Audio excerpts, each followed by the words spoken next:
शुरू करो, डालो बुनियाद, घर महल नजर आएगा। वंडर लाइए, वंडर अपनाइए, फर्क नजर आएगा। वंडर सीमेंट, फर्क नजर आएगा।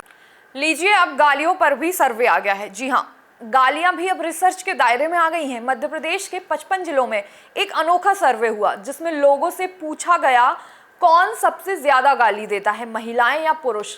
महिलाओं के प्रति गाली गलौज की प्रवृत्ति कितनी है। और सबसे चौंका देने वाली बात जो निकलकर सामने आई कि किस शहर में सबसे ज्यादा गालियां दी जाती हैं। अब्यूज फ्री होम अभियान के तहत हालिया सर्वे हुआ जिसमें सामने आया और सबको हैरान कर देने वाला शहर है भोपाल। ज्यादातर गालियां महिलाओं से जुड़ी अपमानजनक शब्दावली से भरी होती हैं। चौंकाने वाली बात है कि मध्य प्रदेश की राजधानी भोपाल, जिसे तहजीब और संस्कारों का शहर माना जाता है, वो गाली देने में सबसे ऊपर निकला। यानी 63% लोग यहाँ नियमित रूप से गाली गलौज करते हैं। इसके बाद हैं ग्वालियर 58%, इंदौर 56% और अन्य शहर भी इस सूची में शामिल हैं। इतना ही नहीं, सर्वे में ये भी सामने आया कि पुरुषों में 68% गाली गलौज की जाती है, जबकि महिलाओं में ये आंकड़ा 28% है। और आज की डिजिटल पीढ़ी 42% युवाओं ने माना कि उन्होंने गालियां सीखी हैं OTT प्लेटफॉर्म, फिल्मों और सोशल मीडिया से। हालांकि सर्वे में 96% लोगों ने यह भी माना कि ये भाषा असामाजिक, अस्वीकार है। तो क्या हम अपनी पीढ़ी को अपशब्दों की भाषा सिखा रहे हैं? कैसे गालियां हमारे इतिहास में आई, इसी पर हम आज विस्तृत चर्चा करेंगे वरिष्ठ पत्रकार और सबकी खबर के संपादक रविंद्र जैन जी से। सर, बहुत स्वागत है आपका आज के कार्यक्रम में। सबसे पहले तो गालियों पर आज हम चर्चा करने जा रहे हैं, तो आप मुझे बताइए गालियों का ये इतिहास जो है वो कहाँ से शुरू हुआ? देखिए आयुषी, एक ऐसा विषय पे आज हम अपने स्टूडियो में बात कर रहे हैं जिस पर बहुत कम लोग बात करते हैं, और मेरे लिए बड़ा चौंकाने वाली जानकारी है कि गालियों पर भी सर्वे हुआ मध्य प्रदेश के 55 जिलों में, जैसा आपने बताया, और हमारा भोपाल उसमें अव्वल आया है। कमाल है ये बात। निश्चित तौर पे आपका प्रश्न बड़ा मौजूद है कि गालियों का इतिहास क्या है, ये कब शुरू हुआ है। तो मैंने इसको खंगालने की कोशिश की। जब ये सर्वे मैंने पढ़ा तो मैं ये बात देखकर आश्चर्यचकित हो गया कि जब से भाषा का उद्गम हुआ है, जब से भाषा शुरू हुई है, तब से गालियां हैं। अब ये गालियों का स्वरूप बदलता गया है। पहले गाली एक तरह से आप कह सकते हैं कि हम नकारात्मक जो विचार आते थे, हम व्यंग्यात्मक जो शब्द बोला करते थे, उसे ही गाली माना करते थे। लेकिन आगे चल के आपने देखा कि उस गाली में अश्लीलता भी आई है। तो निश्चित तौर पे जब से भाषा का उद्गम हुआ है, तभी से सकारात्मक और विचारात्मक जो शब्द हैं उस पे हम नकारात्मक शब्दों को गालियां कहने लगे और सकारात्मक शब्दों को हम भाषा कहने लगे। सर, लेकिन गाली तो हर भाषा, जितने अपने देश में, भारत देश में अनेक भाषाओं को जानने वाले लोग रहते हैं, ठीक है। अब हर किसी की अपनी अलग भाषा है, बोली है, लेकिन हर भाषा में अलग अलग गालियां बनी और सब उसको देते हैं। इस पर आप क्या कहेंगे? देखिए, ये बहुत महत्वपूर्ण सवाल है आपका। निश्चित तौर पे ऐसी कोई भाषा नहीं है, हिंदी हो, अंग्रेजी हो, प्राकृत हो, संस्कृत हो, जिनमें गालियों का उल्लेख ना मिले। गाली हर भाषा में है। लेकिन मैं आपको बताऊं, आप चौंक जाएंगे, गाली के भी कई प्रकार हैं। गाली को भी हम एक सकारात्मक और नकारात्मक देख सकते हैं। नकारात्मक गाली वे है जो हम किसी को नीचा दिखाने के लिए देते हैं। सकारात्मक गाली वे है जो हम किसी को प्रेम करने के लिए या हम अपनापन दिखाने के लिए गालियां देते हैं। आपने सुना होगा बागेश्वर महाराज जी बीच बीच में 3 शब्द जरूर बोलते हैं। बुंदेलखंड में ये तीनों गाली मानी जाती हैं। मूसर चंद, ऐसा करके बोलते हैं वो, मूसर चंद, नकटा और ठटरी के बरे, ये वहां गालियां हैं। लेकिन ये गालियां प्रेम से दी जाती हैं। माँ अपने बेटों को जब गुस्से में आती है और उसको कहीं प्रताड़ित करना होता है तो वो कहते हैं ठटरी के बरे, इस तरह का ये लेकिन ये नकारात्मक नहीं है, सकारात्मक है। इस गाली में गुस्से के साथ साथ प्रेम भी छुपा हुआ है, अपनापन छुपा हुआ है। तो ये मैं सकारात्मक गालियां मानूंगा। कई गालियां जानबूझ के इसलिए दी जाती है कि सामने वालों को हमें अपना बनाना है। मैं उदाहरण देता हूं भोपाल का। भोपाल में आप किसी भी चाय की दुकान पर खड़े हो जाएं, जो पुराने भोपाली लोग हैं जिनके उंगली में कम से कम एक बार आपको चूना जरूर दिखेगा और चाटते दिखेंगे। लेकिन जब भी मैं शुरुआत करता करते हैं अपने खास मित्र से, छोटा हो या बड़ा हो, एक गाली से शुरुआत करेंगे। कम आंकड़े, इस तरह का एक शब्द है ही है यहाँ का, मतलब एक ऐसा प्रसिद्ध हो गया है भोपाल में, यदि ये गाली नहीं दी तो ऐसा लगता है कि आपने अपमान कर दिया। मतलब सोचिए कितनी सकारात्मक, प्रेम से मिलेंगे लेकिन एक गाली जरूर देंगे। और यही कारण है कि भोपाल गालियों में नंबर 1 आया है, अव्वल आया है। तो निश्चित तौर पे गाली भी 2 तरह की है, सकारात्मक, नकारात्मक। मैं एक चीज और बताता हूं आयुषी आपको, कि हमारी जो लोक संस्कृति है उसमें भी गालियों का बड़ा उल्लेख है। यदि आप जाएंगे तो उसमें एक बहुत बड़ा आपको रिसर्च वर्क मिलेगा। हमारे यहाँ जो शादियां होती है ना गांव में, तो आज भी जब तक समधी को 2-4 गालियां नहीं देखें, ऐसा लगता है कि समधी समधन की मुलाकात ही नहीं हुई है। उन लोगों में आपस में कोई हंसी ठिठोली जो होती है, शादी का मजा जो आता है ना, वो गालियों से आता है। आप अंदाज लगाएंगे। बुंदेलखंड में भी सर जो कहते हैं ना गारी गाई जाती है, उसमें भी गालियां होती है, उस पर आप क्या कहेंगे? जो महिलाएं गाती हैं, गारियां गाती हैं, उनको गारी वर्ड बोलते हैं, गाली नहीं बोलते हैं, तो वो गारी गाती है, उस पर क्या कहेंगे? वो भी गालियां ही होती हैं? नहीं, देखिए वो गारी और गाली कोई अलग शब्द नहीं है। हम भोपाल में गाली कह रहे हैं, वो वहां गारी कह रहे हैं, वो एक केवल भाषा का अंतर है। लेकिन वो जो गाली है, वो जो गाली गाई जा रही है ना, वो एक प्रेम दर्शा रहा है, वो अपनी लोक संस्कृति का हिस्सा बन गई। वही मैं आपको बता रहा था कि गाली लोक संस्कृति का हिस्सा भी है हमारे यहाँ। शादी ब्याहों में यदि हमने गाली नहीं गाई, समधी को हमने नहीं छेड़ा, तो ऐसा लगता है कोई अधूरा पंजा रह गया है। शादी पूर्ण ही हमारे ग्रामीण क्षेत्र में तब होती है जब हम पूरा आनंद लें। शादी का ये आनंद लेने का, ये गाली भी एक आनंद का कारण बनती है। अंदर से लोग उत्साहित होते हैं, लोग एक दूसरे से कनेक्ट होते हैं। देखिए आप, गाली एक दूसरे को जुदा भी करती है और गाली एक दूसरे को कनेक्ट भी करती है। तो आप देखिए गाली का महत्व कितना है। सर बहुत सारे लोगों का कहना होता है कि हम गाली दे के तनाव कम करते हैं, गाली देते हैं उनका स्ट्रेस कम होता है, इस पर आप क्या कहेंगे? ये नकारात्मक। एक मैंने आपको बताया सकारात्मक गाली जिसमें हम कनेक्ट कर रहे हैं, एक नकारात्मक गाली है कि हम किसी बात को लेके किसी व्यक्ति से नाराज हो गए हैं, और नाराज के बाद बिल्कुल हमारी स्थिति वैसी हो गई है जैसे किसी जगह पे एकदम पाइप फूटने वाला हो, प्रेशर इतना ज्यादा पाइप पे हो कि फूटने वाला हो। बिल्कुल हमारी स्थिति, कभी कभी तनाव इतना आ जाता है, लेकिन हम सामने वाले को 2-4 ढंग की गालियां दे लें तो ऐसा होता है जैसे बिल्कुल आपने बाल खोल दिया हो और तनाव मुक्त हो गए हों। कई बार वाकई दिमाग में तनाव रहता है किसी बात को लेके, यदि हमने उसको सामने वालों को डांट लिया, उसको 2-4 गालियां दे दी, तो ऐसा लगता है कि बिल्कुल तनाव मुक्त हो गए हम।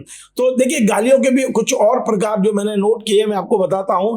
भावनाओं का विस्फोट गाली में एक प्रकार है, हम अपनी भावनाओं का विस्फोट कर देते हैं जिससे हम तनाव मुक्त हो जाते हैं।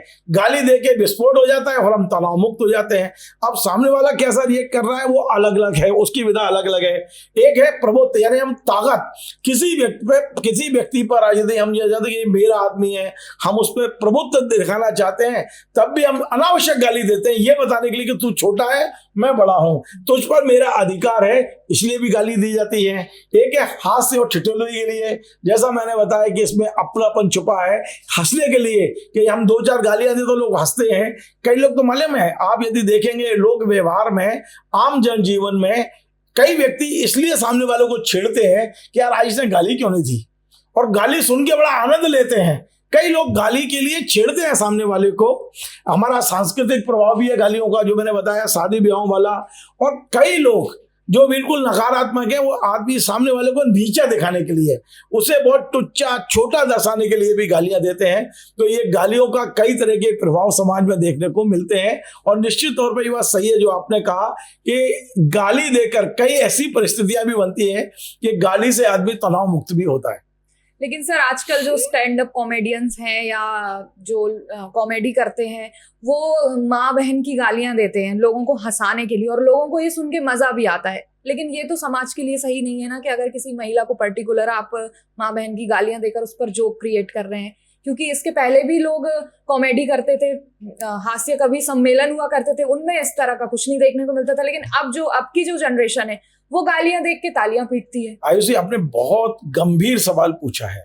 मैं आपको बताऊं, इस बात को मैं भी बहुत दिनों से सोच रहा हूं, और आज आपने पूछ के बहुत अच्छा किया। दरअसल क्या हो रहा है कि गालियों में जहां प्रेम छुपा हो वो गाली तो समझ में आती है, जहां अपनापन हो, संस्कृति हो, लेकिन जब गालियां अश्लीलता की सीमाएं लागने लगे तो फिर उसके लिए कानून बनना भी बहुत जरूरी है। आपने जिन चीजों का उल्लेख किया है कि हम कुछ लोगों को एक हॉल में जोड़ लेते हैं, स्टैंडिंग कॉमेडी के नाम से हम जिस तरह की गालियां देते हैं, फिर उनके वीडियो रील बनाकर हम वायरल करते हैं, तो इसका नई युवा पीढ़ी पर, जो एकदम नए बच्चे हैं, उन पर बेहद गंभीर और विपरीत असर पड़ रहा है। इसके लिए जरूर विचार करना चाहिए। मुझे लगता है कि कानून बनाने से ज्यादा है जनजागरण करना, हम समाज में जो बैठते हैं एक दूसरे को समझाना। यदि हम खुद एक्टिव रहेंगे, हम यदि जागरूक रहेंगे, तो मुझे लगता है कि ऐसे स्टैंडिंग जो कॉमेडियन हैं, कई लोगों पे केस भी रजिस्टर हुए हैं, आपने देखा होगा। वे गाली देते देते लोगों की भावनाओं से खेल जाते हैं, वे गाली देते देते लोगों के सम्मान से खेल जाते हैं। तो ऐसे कई हमने देखा कि FIR तक हुई है इन लोगों के खिलाफ। तो इन्हें विचार करना चाहिए कि आप समाज के हिस्से हैं, आपके कारण से समाज में कोई कलुषता तो नहीं बढ़ रही है, समाज में अश्लीलता तो नहीं परोस रहे हैं आप। तो इन लोगों को भी सोचना चाहिए, विचार करना चाहिए। और ऐसे जो आयोजक हैं, इन आयोजकों को भी अपना आयोजन करने से पहले यदि उन्हें अनुमति कोई प्रशासन दे रहा है, चाहे पुलिस कमिश्नर दे रहा हो, SP दे रहा हो, कलेक्टर दे रहा हो, तो उस पर भी हमें एक लाइन लिखी जाना चाहिए कि आपके आयोजन में यदि अश्लीलता परोसी जाती है तो आप पे FIR की जा सकती है। निश्चित तौर पर इसे समाज कभी मान्य नहीं करेगा। सर, पहले भी सिनेमा में गालियां नहीं दी जाती थी, और अगर कोई ऐसा शब्द होता था, अपशब्द होता था, तो उसको बीप कर दिया जाता था। लेकिन अब OTT में जो सारी फिल्में बन रही हैं, वेब सीरीज बन रही हैं, उसमें भर भर के गालियां होती हैं। बहुत सारे Instagram, YouTube पर जो लोग वीडियो बनाते हैं उसमें गालियां होती हैं। तो अब सेंसर की कैची क्यों नहीं चल पा रही है?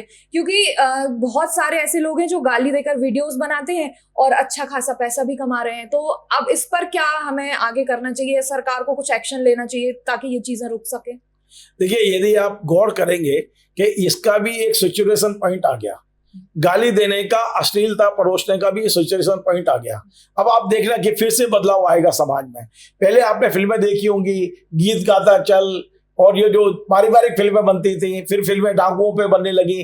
तो हर दौर आता है आयुषी, हर चीज का। जो आपने कहा ना कि हर चीज का एक दौर आता है, आपने देखा होगा पहले इस तरह की फिल्में बनती जिसमें तस्कर लोग हुआ करते थे, डकैत हुआ करते थे, आपने शोले देखी, फिर धीरे धीरे समाज में सामाजिक फिल्में बनने लगी। तो हर चीज का दौर है। अभी जो दौर निकल रहा है, यह निकल चुका काफी कुछ, वो अश्लीलता का दौर था। मुझे लगता है ये दौर भी लंबे समय तक नहीं रहेगा, ये दौर भी निकल जाएगा और फिर से एक ऐसा दौर आएगा, क्योंकि समाज का दर्पण है। हम जिस चीज को पसंद करते हैं वो ये निर्माता निर्देशक उसी चीज को बनाते हैं। यदि हम इनको इग्नोर करेंगे, आपने देखा होगा कि जो फाइल्स बन रही है, उदयपुर फाइल्स, फलानी फाइल्स, ढीकी फाइल्स, एक चल गई कश्मीर फाइल्स, लेकिन उदयपुर फाइल्स को लोगों ने नकार दिया। तो जनता बहुत जागरूक है हमारे देश की, आप इनको बेवकूफ मत समझिए। जनता जब नकार देती है और आपका पैसा जब पानी में जाता है, तब अकल आती है कि नहीं, हमें इस तरह की फाइल्स नहीं बनाना है या हमें इस तरह की चीज नहीं बनाना। मुझे लगता है कि जो गाली गलौज वाले हुए हैं, धीरे धीरे ये जनता इनको नकार रही है। जैसे आपने कहा, उस तरह की जनता में भी प्रभाव है। मुझे लगता है कि धीरे धीरे ये दौर भी समाप्त हो जाएगा, लेकिन सरकार को कानून बनाना चाहिए। खासकर हमारी जो माता बहन है, उनके अंगों को लेके जो गालियां हैं, उन गालियों को प्रतिबंधित करना चाहिए। सर, एक आखिरी सवाल, अभी जो सर्वे हुआ जिसके आंकड़े मैंने आपको बताया, उसमें सबसे ज्यादा लड़कियां भी गाली देती हैं, तो महिलाओं के मुंह से ये अपशब्द उतने शोभा नहीं देते। इस पर आप क्या कहेंगे?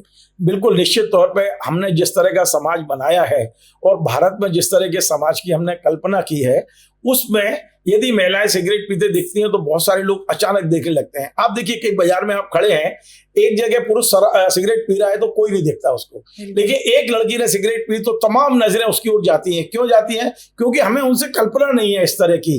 इसी तरह की आप गाली का समझ सकते हो। आप महिलाओं से हम उम्मीद नहीं करते हैं, यद्यपि आज भी महिलाएं गालियां देती हैं, लेकिन वे आपस में देती हैं। सार्वजनिक मैंने महिलाओं को यदि 48% या 30%, जो भी, मुझे मालूम नहीं आंकड़ा, महिलाओं के गाली देने का जो आंकड़ा है, यदि आप इसमें भी सर्वे करेंगे कि महिलाएं क्या सार्वजनिक गाली देती हैं, तो वो आंकड़ा आपको 10% से भी नीचे मिलेगा। महिलाएं, लड़कियां या आपस में भी एक दूसरे से शब्द बोल सकती हैं, लेकिन सार्वजनिक महिलाएं गाली देने का जो प्रतिशत है वो आज भी बहुत कम है। सर, बहुत शुक्रिया तमाम जानकारी के लिए। तो आज हमने चर्चा की, जो सर्वे हमारे सामने आया कि गालियों में हमारा शहर भोपाल कितना अव्वल है। ना सिर्फ पुरुष बल्कि महिलाएं भी गालियां देती हैं। ऐसी ही खबरों को जानने के लिए जुड़े रहिए हमारे चैनल सबकी खबर के साथ।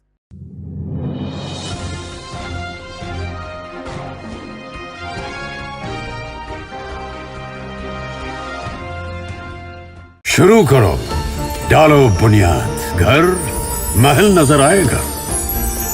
वंडर लाइए, वंडर अपनाइए, फर्क नजर आएगा। वंडर सीमेंट, फर्क नजर आएगा।